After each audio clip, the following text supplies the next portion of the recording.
Hi, I'm Jessica. I'm a financial planner with South Bay Financial Partners, and I'd like to congratulate you for making it to the final session. You have done the hard work and invested your money. Now it's time to let your money work for you, and we'll show you how. This session is session 4, Let It Grow. This is where you'll learn how to automate your actions for long-term success. Please remember that investing involves risk. Everything we talk about is for informational purposes and education only. Any examples given are fictional and for illustration only and do not reflect what will or will not happen to you. We don't know your specific situation and aren't giving you specific advice. If you'd like that, please visit the service links. Here's an overview of the 4 sessions of the course. You've already gone through sessions 1 through 3. In session 1, you laid a foundation, determining if you're ready to invest and how much you can invest. In session 2, you looked at portfolio design, designing just the right mix of investments for you. In session 3, you selected investments using low-cost index funds to get started.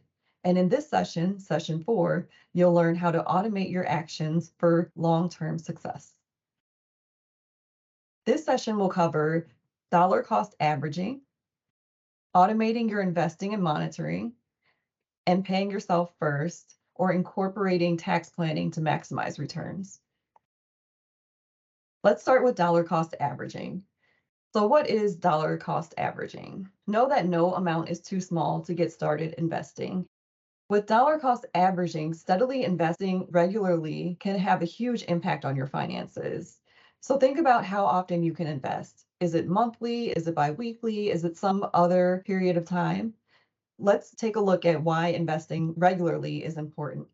Dollar cost averaging is when you purchase the same amount of an investment regularly.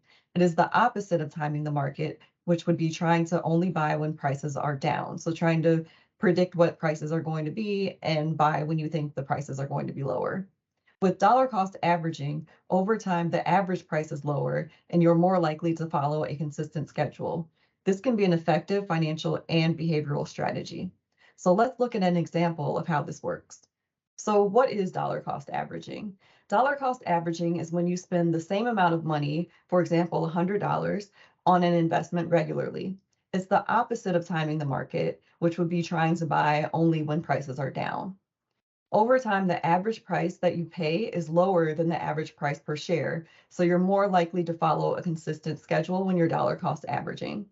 And this can be an effective financial and behavioral strategy. Let's look at this example of dollar cost averaging. In times when market prices are fluctuating, you don't know when the market price will rise or when it will fall. So you want to spread your purchases out over time to get the most advantageous average share price. Note that with dollar cost averaging, you're investing regularly at the same amount over time. So here we have a series of $100 investments.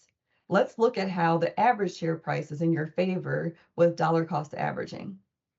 So in this chart, we see there are 4 investments of $100 that are made over time for a total of $400.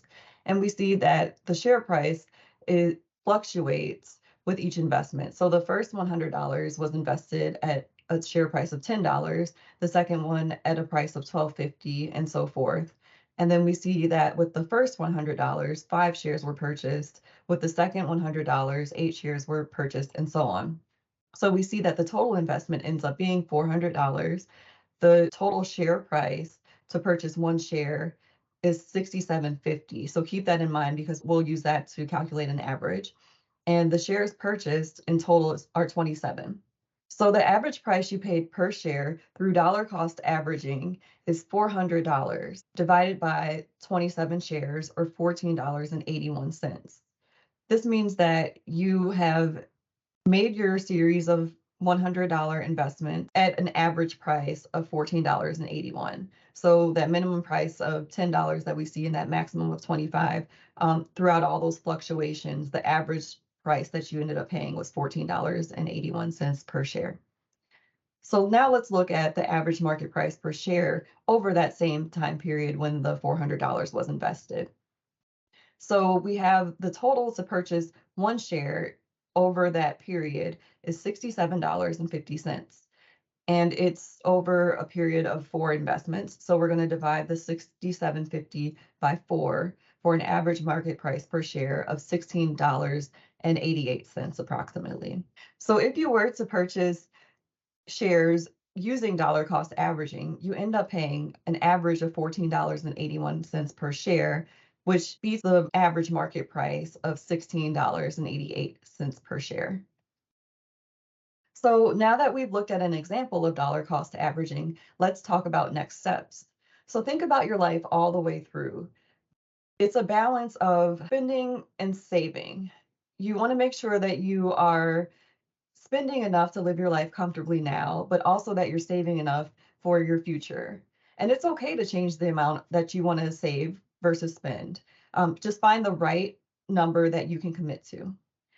So I'd like you to revisit the amount that you calculated in session one that you have to invest every month. And think about how much of this number can you commit to investing every month? Is it 100%? Is it 75%?